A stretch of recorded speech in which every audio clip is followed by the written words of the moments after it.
안녕하세요. 이제 딱 한 달 남았네요.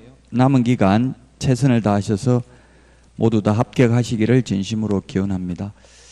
모의고사 이제 4회 모의고사 이제 마지막입니다.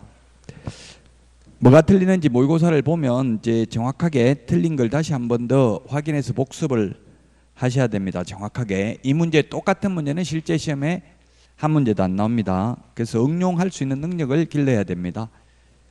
자, 그러면 1번 문제 보겠습니다. 중개사무소도 시험에 반드시 출제되는 파트입니다. 이 문제 그대로는 안 나올지언정 1번 법인인 개업공개사는 주된 사무소가 소재하는 등록관청 관할구역 안에 분사무소를 둘 수 있다 했는데 틀렸죠? 분사무소, 지사, 지점입니다. 분사무소는 주된 사무소가 속한 시군구를 제외한 시군구별로 설치하되 일개소를 촉할 수 없습니다. 분사무소의 책임자는 공인중개사여야 합니다. 다만 특수법인의 경우에는 분사무소 책임자가 공인중개사일 필요가 없고 특수법인은 등록기준도 적용하지 않습니다. 1번 틀렸고 2번 이동이 용이한 임시중개시설물 소위 떴다방을 설치하면 이중사무소와 처벌규정이 똑같습니다. 등록을 취소할 수 있고 1년 이하의 징역이나 1,000만 원 이하의 벌금에 처하게 됩니다. 그 다음에 3번 다른 법률의 규정에 따라서 중개업을 할 수 있는 법인을 소위 특수법인이라고 합니다. 공인중개사를 책임자로 두어야 한다. X라고 했죠? 특수법인은 그러하지 아니합니다. 자, 그 다음에 4번 분사무소 설치 신고를 받은 등록관청은 그 신고 내용이 적합한 경우에는 신고 필정을 교부하고 지체 없이 그 분사무소 설치 예정지역을 관할하는 시장군수구청장에게 통보해야 됩니다. 예, 지체 없이 통보입니다. 4번이 맞습니다. 그 다음에 5번 개업공개사는 그 업무의 효율적인 수행을 위해서 다른 개업공개사와 중개사무소를 공동으로 사용할 수 있습니다. 다만 업무 정지 기간 중에는 공동으로 사용할 수 없습니다. 그래서 4번이 정답입니다. 이 사무소에 대해서는 반드시 한 문제 출제됩니다. 이 문제 똑같이는 안 나올 수는 있습니다. 똑같이는 안 나옵니다. 안 나올 수 있는 게 아니고. 그 다음에 2번 부동산 거래 정보망에 대해서도 시험에 반드시 한 문제 출제됩니다. 정보망에 대해서 1번 국토교통부 장관이 지정할 수 있습니다. 그 다음에 2번 부동산 거래 정보망은 개업 공인중개사 상호간입니다. 의뢰인 상호간에 하면 X, 의뢰인과 개업 공개사 간에 해도 X입니다. 개업 공인중개사 상호간에 정보를 교환하는 체계입니다. 3번은 거래정보사업자는 지정받은 날로부터 3개월 이내에 정보망을 설치 운영하여 3개월 이내에 정보망의 운영 규정을 정하여 지정권자의 승인을 얻어야 된다. 예, 지정받은 날로부터입니다. 지정 신청일로부터가 아니고요. 그래서 3번 맞고 4번 거래정보사업자가 정당한 사유 없이 지정받은 날로부터 1년 이내에 정보망을 설치 운영하지 않는 경우에는 지정을 취소할 수 있습니다. 지정 취소는 하여야 한다는 없습니다. 모두 할 수 있습니다. 이번에 5번 부동산 거래 정보망에 중개사물에 관한 정보를 거짓으로 공개한 경우 1년 이하의 징역이나 1,000만 원 이하의 벌금이라고 했는데 6월 이하의 업무 정지입니다. 그래서 5번이 틀린 정답입니다. 우리 암기 프린터 핵심 비교 정리 프린터 55번에 보면은 55번에 거짓 부정이라는 것을 정리해놨는데 거기에 동그라미 6번하고 동그라미 7번에 있네요. 동그라미 6번, 동그라미 7번. 동그라미 6번에 거래정보사업자가 거짓 정보를 공개하면 지정을 취소할 수 있고 플러스 1.1이라고 적어놓은 것은 1년 이하의 징역이나 1,000만 원 이하의 벌금이죠. 근데 동그라미 7번에 거짓 정보를 공개한 개공은 개업공인중개사입니다.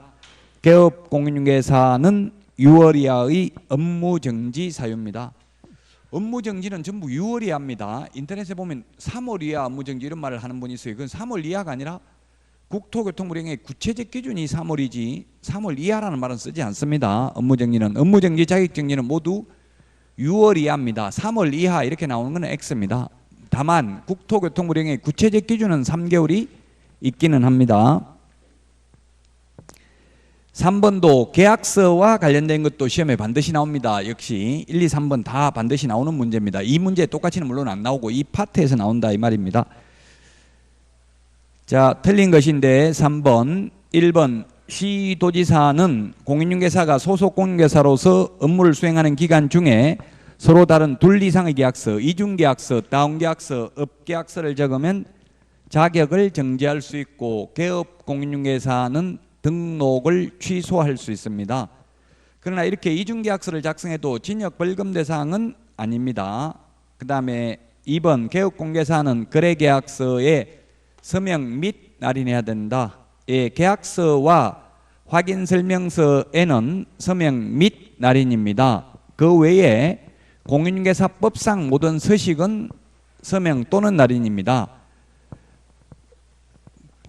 전속중개계약서라든지 또는 부동산거래 신고서에도 서명 또는 날인입니다. 그러나 거래계약서와 확인설명서는 서명 및 날인입니다.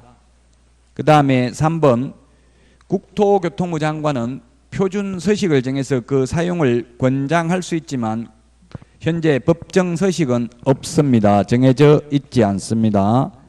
그 다음에 4번에 이게 이중계약서입니다. 이중계약서를 작성하면은 등록을 취소할 수 있고 취소 안 하면 업무정지할 수 있습니다. 5번이 답이네요. 이중계약서 작성해도 징역벌금 대상은 아니라고 했죠. 우리 암기 프린터 53번 표 밑에 보면 있는데 이중등록, 이중소속, 이중사무소, 임시중개시설물은 1년 이하의 징역이나 1,000만 원 이하의 벌금인데 4번에 이중계약서는 징역벌금 대상은 아니죠. 그래서 암기 프린터 53번 표 밑에 이중이라는 말 들어가는 거 5개를 정리해놨는데 반드시 기억해야 됩니다. 물론 시험에는 이중계약서라고 나오지 않고 4번하고 1번처럼 4번, 1번 이게 이중계약서입니다. 표현을 꼭 이중계약서라고 나오지는 않습니다. 서로 다른 계약서, 거짓계약서, 다운계약서, 업계약서 이런 식으로 표현할 수도 있습니다. 그래서 3번의 답 5번이고요. 그 다음에 4번입니다. 4번은 이게 제가 기본서 강의할 때 별로 말하지 않았는데 작년에 기출문제 출제를 했습니다. 상가, 건물, 임대차, 주택, 임대차 다 마찬가지인데요. 거래 당사자가 아닌 이해관계인이나 임대차 계약을 체결하려는 자는 1번에 있는 임대인, 임차인 인적사항, 주민등록번호 및 외국인 등록번호의 경우는 앞 6자리에 하나다. 요거는 거래 당사자만 열람 요청할 수 있습니다. 왜냐하면 거래 당사자가 임대차 계약서를 분실해 가지고 소송하려면 당사자를 특정할 수 있어야 되겠죠. 계약 당사자만 인적사항 필요하고 이해관계인이나 임대차 계약을 체결하는 사람은 주민등록번호 필요 없잖아요. 그 확정일자 받은 날 이런 게 중요하죠. 그래서 4번에 1번인데 이건 별로 많이 강의하지 않았는데 기출문제 작년에 출제했습니다. 기출문제도 100% 중요한 것만 나오는 것은 아닙니다. 한 4문제 정도는 사이드에 있는 문제가 출제될 수 있어요. 40문제 중에서 36문제 정도는 비교적 중요한 문제가 출제됩니다. 4번의 답 1번입니다. 다음은 5번입니다. 5번. 제가 프린터 운영위원회 4개를 내드리는데 공인중개사 정책심의위원회, 공제운영위원회, 주택임대차위원회, 주택임대차 분쟁조정위원회 이렇게 4개 위원회에 대해서 내드렸습니다. 그걸 비교해야 됩니다. 한 문제 정도 나올 가능성이 높습니다. 자, 틀린 것은 했는데 5번에 정답은 5번입니다. 5번 주택임대차위원회가 조정안을 작성한 경우에는 그 조정안을 지체 없이 각 당사자에게 통지하여야 하며 조정안을 통지받은 당사자가 통지받은 날로부터 7일 이내에 수락의 거부 의사를 서면으로 표시하지 않는 경우에는 조정을 수락한 것으로 본다 했는데 거부한 것으로 봅니다. 수락의 의사 표시를 하지 않는 경우 거부한 것으로 봅니다. 가만히 있으면 거부한 것으로 봅니다. 상가 건물 임대차 보호법 26조 3항에 규정하고 있습니다. 주택이네요. 주택 임대차 보호법 26조 3항에서 규정하고 있습니다. 거기에 4번에 보면 주택 임대차, 상가 건물 임대차 분쟁 조정위원회 똑같습니다. 위원장 1명 포함하여 5명 이상 30명 이하입니다. 30명이 제가 논리적으로 보면 불합리하다라고 했죠. 홀수이어야 합니다. 원칙적으로. 그래야 과반수 출석, 과반수 찬성 해서 민주적 정당성을 확보할 수 있겠죠. 30명이면 30명 다 출석해서 15명 참석, 15명 반대해버리면 민주적 정당성을 확보할 수 없을 것입니다. 그러나 어쨌든 법조문에 30명이라고 돼 있으니까 악법도 법이니까 그대로 기억을 해야 됩니다. 그 위원 숫자 다 기억해야 됩니다. 맨 위에 정책심의위원회는 위원장 1명 포함하여 7명 이상 11명 이내고요. 공제운영위원회는 19명 이내인데 이 19명 중에는 협회 회장과 협회 임원, 즉 협회 관계자는 3분의 1 미만이어야 합니다. 그 다음에 주택임대차위원회는 9명 이상 15명 이하가 되겠습니다. 비교하는 거니까 이런 걸 좀 유의하셔야 되겠죠. 5번에 답 5번입니다. 다음은 6번입니다. 옳은 것은 했는데 기억, 등록한 인장을 변경한 경우 7일 이내에 등록해야 되고요. 그 다음에 맞습니다. 기억. 니은은 개업공개서는 중개완성 시 거래 당사자에게 손해배상 책임 보장에 관한 주요 사항을 설명만 하면 되고 관계증서 사본 등을 교부할 의무는 없다 했는데 설명도 하고 교부하거나 또는 전자문서를 교부해야 됩니다. 그래서 교부할 의무는 없다 X입니다. 디귿 전속중개계약을 체결한 경우 2주일에 1회 이상 업무 처리 상황을 문서로 통지해야 된다. 맞습니다. 디귿 리얼은 일반 중개계약서는 보존 의무가 없죠. 그래서 답은 2번인데 전속중개계약서와 확인설명서는 3년 보존이고 거래계약서 그리고 매수신청대리 관련 서류는 모두 5년입니다. 매수신청대리 사건카드, 매수신청대리 대상물 확인설명서, 매수신청대리 행정처분대장 모두 5년 보존입니다. 그러나 일반 중개계약서는 보존 의무 없습니다. 따라서 답 2번이고요. 그 다음에 7번입니다. 매수신청대리 보수 및 실비에 관한 설명으로 틀린 것인데 1번 매각 허가 결정이 확정되어 매수인으로 된 경우에 보수는 감정가 1.5%가 아니라 1% 이하 또는 최저 매각가격 1.1%가 아니라 1.5% 이하 범위 안에서 당사자 합의로 결정을 합니다. 그래서 1%, 1.5%가 서로 바뀌었죠.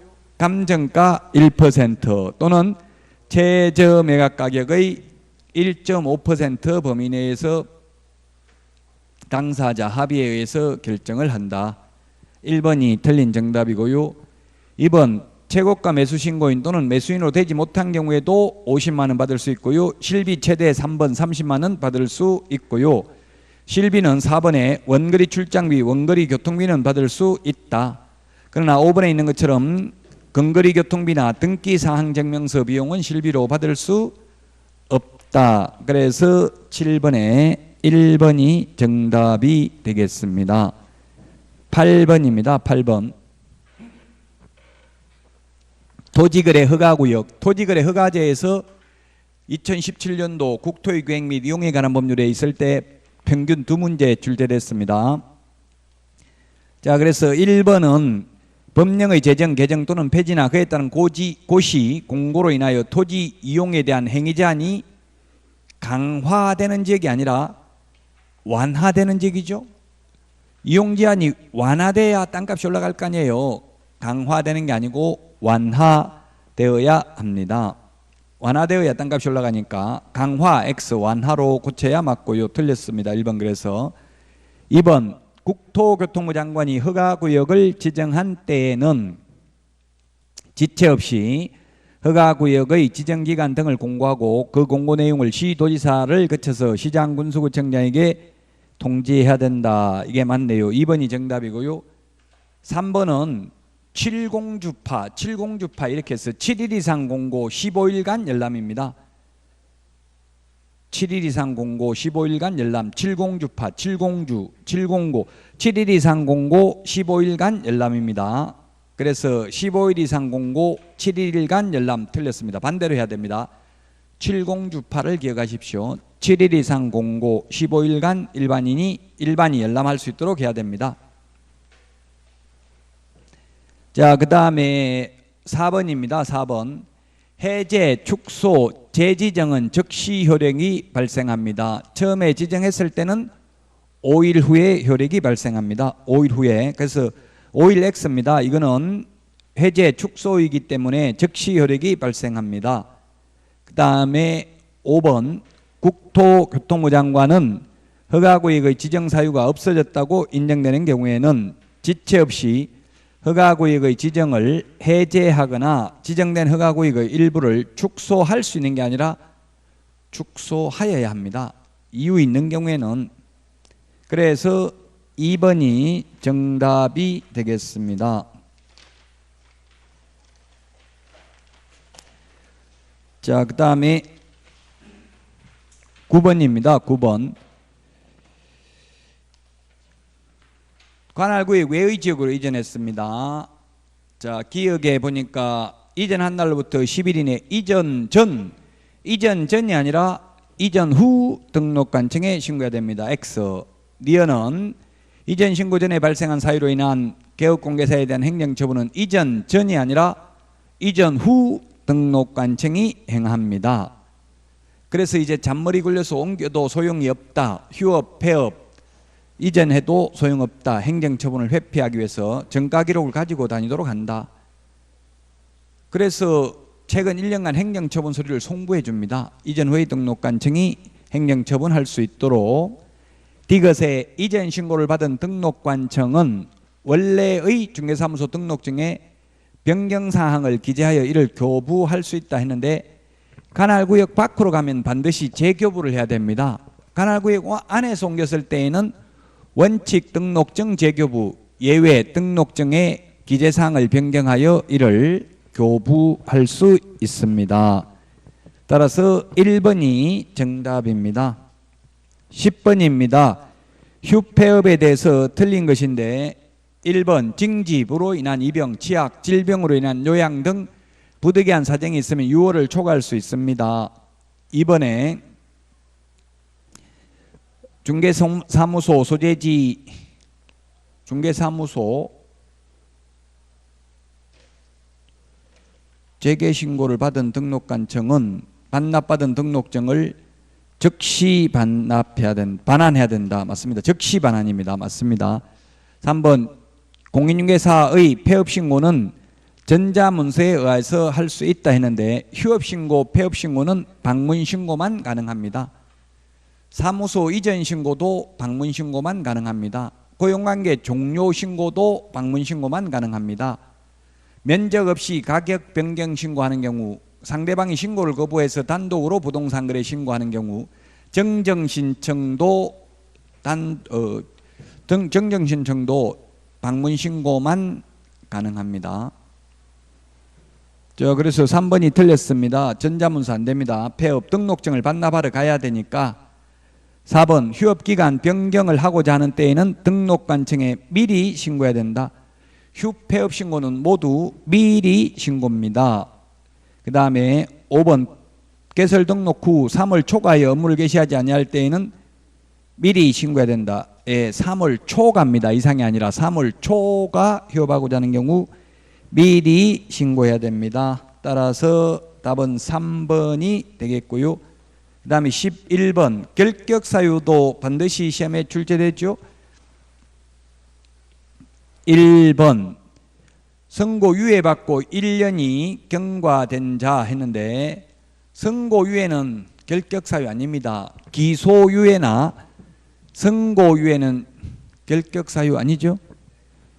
그래서 1번이 정답이 되겠습니다. 집행유예는 유예 기간 동안 결격사유지만 선고유예, 기소유예는 결격사유 아니다. 그 다음에 피성년 후견인은 피성년 후견 종료 심판이 있어야 됩니다.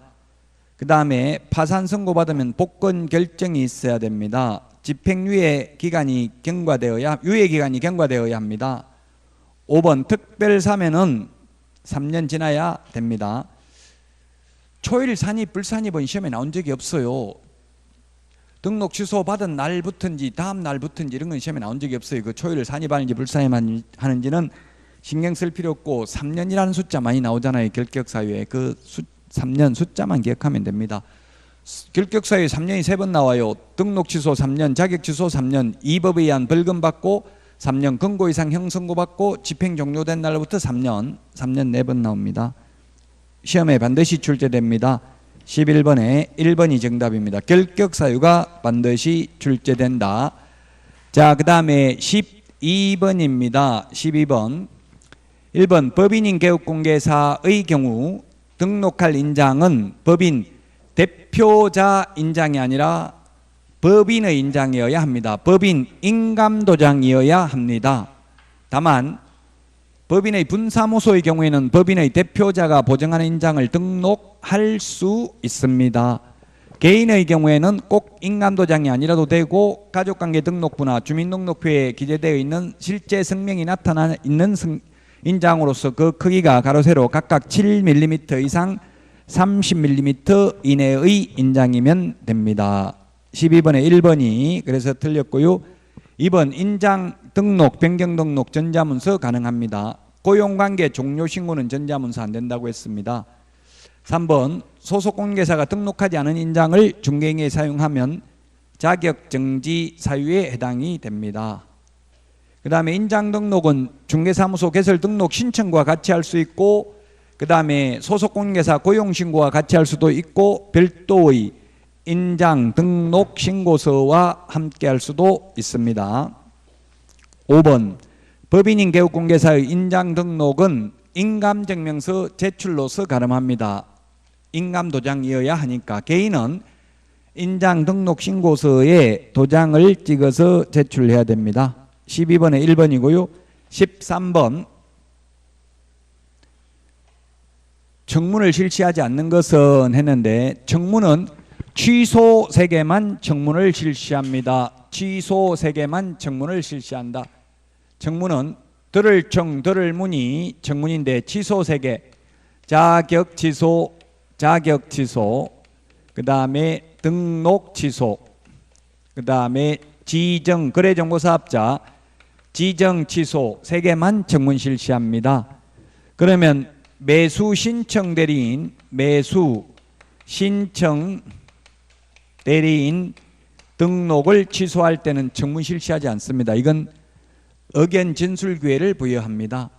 또 취소 3개인 경우에는 반납을 해야 되는데 자격 취소, 등록 취소, 매수 신청 대리인 등록 취소되면 7일 이내에 자격증 등록증을 반납해야 되는데 거래정보사업자 지정 취소는 지정서를 반납한다는 규정은 없습니다. 취소 3개 반납하고 취소 3개 청문한다는 점을 주의하셔야 되겠습니다. 그래서 13번의 답은 2번입니다. 2번이 보면 최근 1년 이내에 이 법에 의해서 2회 이상 업무정지 또는 과태료 처분을 받고 또다시 과태료에 해당하는 위반 행위를 한 때에는 등록을 취소할 수 있는 게 아니라 업무정지 사유입니다. 업무정지 사유. 업무정지 사유이기 때문에 청문을 하지 않습니다. 그래서 13번에는 답이 2번이 되겠습니다.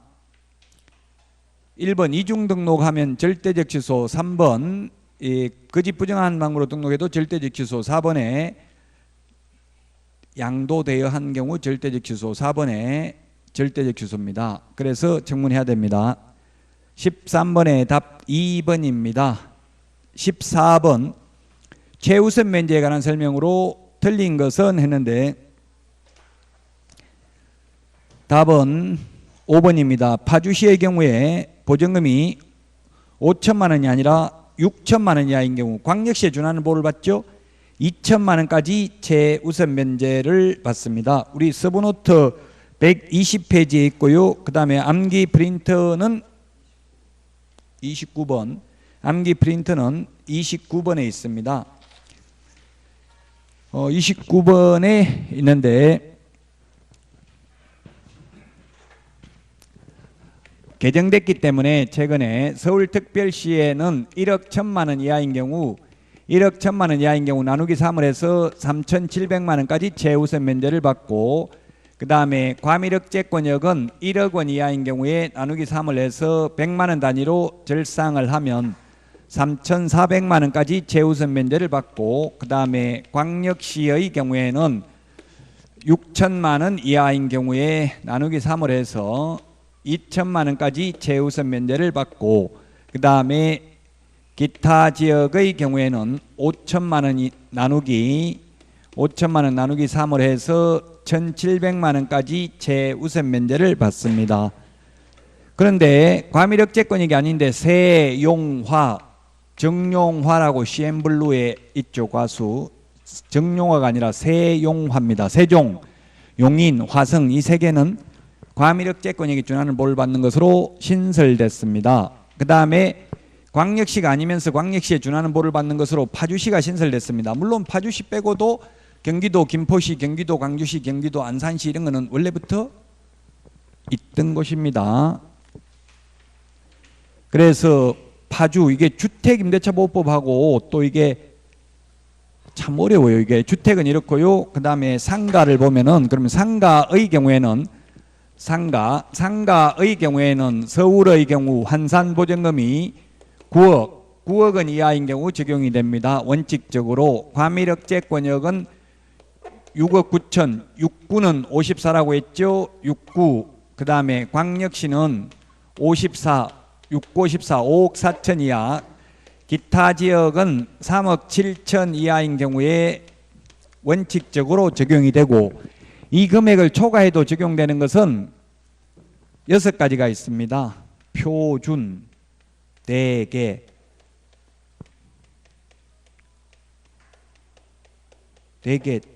영덕 대게를 사라고 권했다. 표준 영덕 대게를 사라고 권했다. 비싼 거. 이게 뭐냐면 이 금액을 초과하더라도 적용되는 거 6개밖에 없습니다. 그게 뭐냐면 대항력, 계약갱신요구권, 권리금 회수기회 보장, 3개의 차임액을 연체했을 때 해지하는 것, 그 다음에 상가, 건물, 임대차, 표준계약서 법무부 장관이 사용을 권장할 수 있는 것, 그 다음에 표준 권리금 계약서 국토교통부 장관이 사용을 권장할 수 있는 것, 이거는 이 금액을 초과하더라도 적용됩니다. 그럼 이 금액을 초과하면 5%밖에 못 올린다 이런 거 적용이 안 되죠. 그러면 시세만큼 올릴 수 있다는 이야기입니다.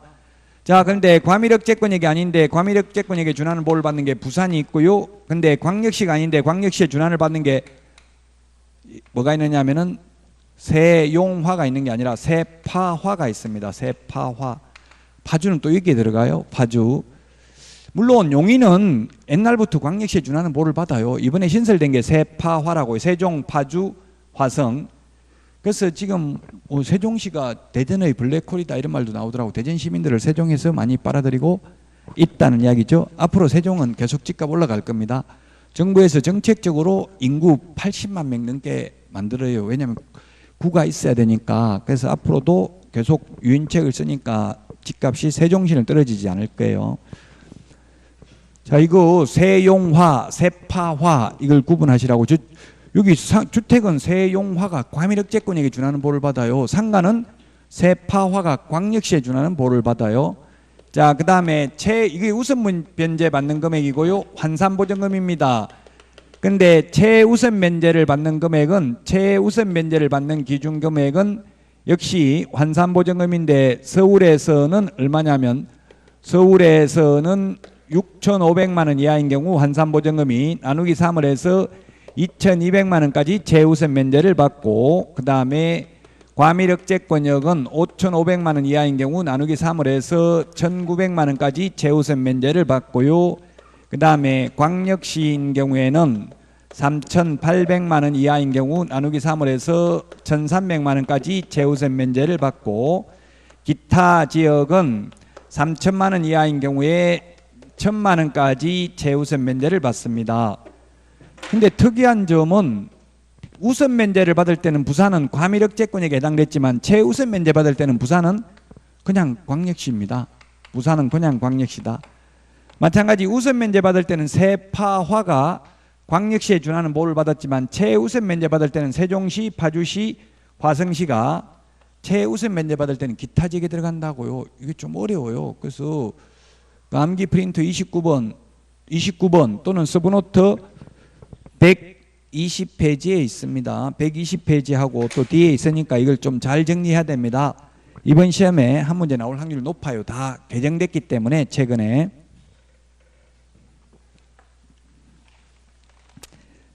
자, 그래서 14번에는 답이 5번이 되겠습니다. 14번은 답이 5번이다.